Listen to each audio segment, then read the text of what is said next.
Welcome to episode 21 of BitesizeUGC. I'm Captain P.F. Dennis, and with me as always is Kirkfat. In honor of Klingon Awareness Week, we've reviewed a KDF entry by Evil 70th. It's called Betrayal of the Empire Part 1.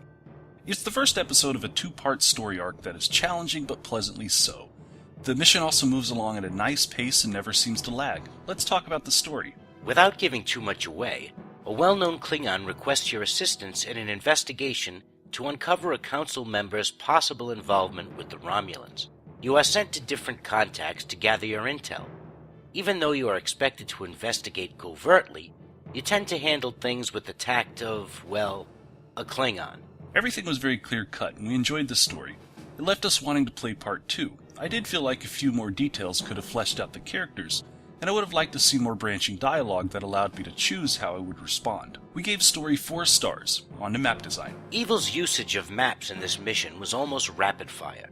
I was struck by how quickly the pace moved between transitions, and this was not a bad thing. As one who tends to be long-winded in his dialogue, I appreciated this no-nonsense approach. The attention to detail on the maps is really awesome, but it's also a little depressing considering how obviously Evil was struggling with a limited amount of assets that worked well with the Klingon story. In the end, the sets were a mishmash of Federation and Klingon props. It's not the author's fault, but some elements of map design were distracting. We gave map design 4.5 out of 5 stars. On to tech. Tech usage was at a minimum in this mission. Foundry tricks would have been forced because they were not needed in this type of story, and quite honestly, it moved so fast there wasn't time. Evil used the tech he needed to move his plot along, and that's all. Everything was pretty straightforward and worked well. My only real complaint was the use of too many skip dialogue buttons. I understand what Evil was trying to do, and I'm sure that some players will appreciate them. Personally, when I saw the option to skip the dialogue, I thought, okay, wow, here comes lots and lots of story. But what followed were very clear and concise one-liners. I can understand why walls of text could use skip dialogue buttons, but these were simple and short, so it seemed like the tech here was catered to the laziest of laziest players. Tech got 4 stars. Now difficulty. The combat in this mission was well placed and stuck purely to fundamentals.